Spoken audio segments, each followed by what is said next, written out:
Hello നമസ്കാരം. നമ്മൾ ഇപ്പോൾ ഒരു കൃഷി ചെയ്യുകയാണെങ്കിൽ, ഏത് കൃഷി ചെയ്യുകയാണെങ്കിലും അതിന് കൃഷിയുടെ വശങ്ങൾ നമ്മൾ പഠിച്ചിരിക്കണം. അല്ലാത്ത രീതിയിലാണെങ്കിൽ നമ്മൾ ചെയ്തു കഴിഞ്ഞാൽ നമുക്കത് ഉണ്ടാവില്ല.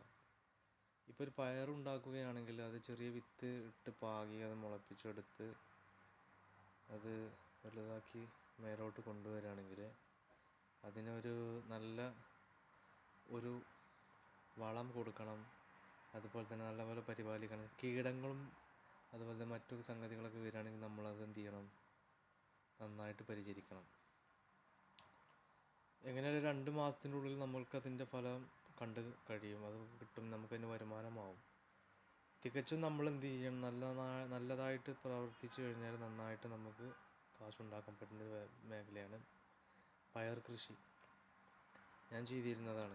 എൻ്റെ അഗ്രികൾച്ചർ ഫാമിംഗ് എന്നുള്ളതിൻ്റെ അഥവാ ജംഷീർ യൂട്യൂബ് ചാനലിൽ ഞാൻ ഇട്ടിരുന്നത്. ഇപ്പോൾ വിദേശത്തായതുകൊണ്ട് ഇപ്പോൾ അതൊന്നും നടക്കുന്നില്ല.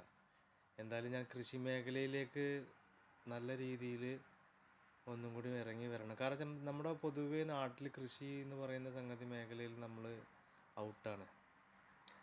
കാരണം ഇപ്പോൾ എല്ലാം ജനറേഷൻ ആയതുകൊണ്ട് എല്ലാവർക്കും ഈ ഫാസ്റ്റ് ഫുഡ് അങ്ങനത്തെ ഉള്ള സാധനങ്ങളൊക്കെയാണ് കൂടുതൽ ഇഷ്ടം. എല്ലാം ഞാനടക്കം കഴിക്കുന്ന സാധനമാണ് ഫാസ്റ്റ് ഫുഡ്. പക്ഷേ അതിന് ഒരു കുറ്റം പറയല്ല. എനിക്ക് പറയാനുള്ളത് വെച്ചാൽ നമ്മൾ കൃഷിയിലേക്ക് ഇറങ്ങണം. നെല്ല്, വാഴ, പൂള, കയ്പ, പാവൽ, അമരക്ക, വെണ്ടയ്ക്ക ഇങ്ങനെയുള്ള സാധനങ്ങളൊക്കെ കൃഷി ചെയ്ത് കഴിഞ്ഞാൽ അത്രയും നല്ലതാണ്. ഈ കുട്ടികൾക്ക് നമ്മൾ പറഞ്ഞു കൊടുക്കണം. ഈ മെസ്സേജ് എന്ന് വെച്ച് കഴിഞ്ഞാൽ ഇത് നമ്മൾ പറഞ്ഞു കൊടുത്തു കഴിഞ്ഞാൽ, കുട്ടികൾക്ക് പറഞ്ഞു കൊടുത്തു കഴിഞ്ഞാൽ അത്രയും നല്ലതാണ്. ഇവർക്ക് ഇത് പറഞ്ഞു കൊടുത്തു കഴിഞ്ഞാൽ അവരത് ഉണ്ടാക്കി കഴിഞ്ഞാൽ, കാരണം ചില കുട്ടികൾക്ക് അറിയില്ല. ഇപ്പോൾ ഞാൻ അബുദാബിയിൽ നിൽക്കുന്ന സമയത്ത് നമ്മുടെ കർമൂസ ഒരു സ്ഥലത്തുണ്ട്. അപ്പോൾ ഒരു മലയാളി കുട്ടി ചോദിക്കണം, uncle this is what is this? അപ്പം ഞാൻ പറഞ്ഞു, മോനെ ഇത് കർമൂസ എന്ന് പറയുന്ന സാധനം, അതിന് ഇംഗ്ലീഷിൽ പേര് പപ്പായ എന്നാണ് പറയുക. അപ്പോൾ കുട്ടിക്ക് പപ്പായ എന്നുള്ളത് അറിയാം, മലയാളത്തിൽ ഇത് എന്താണെന്ന് അറിയില്ല.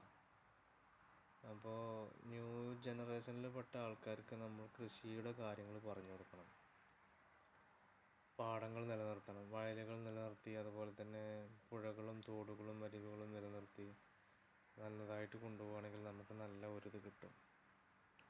പിന്നെ കൃഷിയുടെ പല ഐറ്റങ്ങളുണ്ട്, പല രീതിയിലുള്ള കൃഷിയുണ്ട്. ഇപ്പോൾ അക്വാപോണിക്സ് ഉണ്ട്. അക്വാപോണിക്സ് എന്ന് പറഞ്ഞു കഴിഞ്ഞാൽ നമുക്ക് വെള്ളത്തിലുണ്ടാക്കാൻ പറ്റുന്ന പരിപാടിയാണ്. വെള്ളത്തിൽ നമുക്ക് കൃഷി ചെയ്യാം. കൃഷിയിൽ അക്വാപോണിക്സ് എന്ന് പറഞ്ഞാൽ പൈപ്പ് എന്ന് പറയുന്ന സംഗതിയുണ്ട്. നമ്മുടെ PVC പൈപ്പ് പോലത്തുള്ള പൈപ്പിൽ നമുക്ക് ചെയ്യാം, ഗ്രോ ബാഗിൽ ചെയ്യാം. ഏറ്റവും കൂടുതൽ നമ്മൾ കൃഷിയുടെ മേഖലയിൽ പരിചരിക്കാനും അതുപോലെ തന്നെ നമുക്ക് പഠിക്കാനും പറ്റുന്ന ഒരു രാജ്യം എന്ന് വെച്ചാൽ ബംഗ്ലാദേശാണ്. ബംഗ്ലാദേശിൽ നമ്മൾ കൃഷി ചെയ്യുന്നത് എങ്ങനെയെന്ന് കണ്ടിട്ടുണ്ടോ? അത് ഒരു വീഡിയോസ് എടുത്ത് നോക്കിക്കഴിഞ്ഞ് കഴിഞ്ഞാൽ കൃഷിയുടെ കാര്യങ്ങൾ നമുക്ക് ചെയ്യാം. 5 സെൻറ്റും 2 സെൻറ്റ് സ്ഥലത്ത് നമുക്ക് കൃഷി ചെയ്തിട്ട് മാസം ഒരു 10,000 15,000 രൂപ ഉണ്ടാക്കാം. കുറച്ച് കോഴി വാങ്ങി, കുഞ്ഞുങ്ങളെ വാങ്ങി, താറാവ് വാങ്ങി, അതുപോലെ തന്നെ സൗകര്യത്തിലൂടെ കൂടി വളർത്തി ഉണ്ടാക്കി കഴിഞ്ഞാൽ നമുക്ക് കൃഷിയിൽ നല്ലൊരു വരുമാനം ഉണ്ടാവും. പയർവർഗ്ഗങ്ങൾ, ടെറസിൻ്റെ മുകളിൽ അക്വാപോണിക്സ്, ഗ്രോ ബാഗ് ഇങ്ങനെയുള്ള സംഗതികൾ ഉണ്ടാക്കുകയാണെങ്കിൽ അത്രയും ലാഭമാണ്. അപ്പം ഞാനിത് പറയുന്നത് വെച്ചാൽ നമ്മൾ പൂർവികരെങ്ങനെ ചെയ്തിരുന്നു വെച്ച് കഴിഞ്ഞാൽ അതുപോലെ നമ്മളിപ്പോൾ ചെയ്യുകയാണെങ്കിൽ നമ്മൾ പ്രകൃതിക്ക് നല്ലൊരു മാറ്റം ഉണ്ടാവും. മറ്റേത് പറഞ്ഞു കഴിഞ്ഞാൽ ഇപ്പോൾ ഈ ഫാസ്റ്റ് ഫുഡിൻ്റെ ഒരു കാലഘട്ടങ്ങളായതുകൊണ്ട് ജനങ്ങൾക്ക് അധ്വാനിക്കാൻ മടിയായി തുടങ്ങി. കാരണം എല്ലാം നമ്മുടെ വീട്ടിലെത്തിക്കൊണ്ടിരിക്കുകയാണ്. അപ്പോൾ ഇത് പറയാൻ കാരണം എന്ന് വെച്ച് കഴിഞ്ഞാൽ പൊതുവേ നമ്മൾ ന്യൂ ജനറേഷനിലെ കുട്ടികളെ ഇതിലേക്ക് ആഡ് ചെയ്തിട്ട് അവർക്ക് നല്ല കൃഷിയെപ്പറ്റി അവർ പറഞ്ഞു കൊടുത്ത് താല്പര്യത്തോടു കൂടി ചെയ്യണം. പിന്നെ ഞാൻ യൂട്യൂബ് ചാനൽ തുടങ്ങിയ സമയത്ത് ഞാൻ കുറേ വീഡിയോസ് ഇട്ടിരുന്നു. അന്നൊക്കെ എനിക്ക് നല്ലത് ഇടാൻ കഴിഞ്ഞിട്ടില്ല. ഞാൻ എന്തായാലും ഇനി കൃഷി മേഖലയിലേക്ക് ഇറങ്ങാൻ പോവുകയാണ്. അപ്പോൾ അതുകൊണ്ട് ആ കൃഷിയുടെ കാര്യങ്ങൾ നിങ്ങൾക്ക് അപ്ഡേറ്റ് ആയിട്ടുള്ള വീഡിയോസ് ഞാൻ അയച്ചുകൊണ്ടിരിക്കും. അപ്പോൾ നിങ്ങൾക്ക് കാണാം.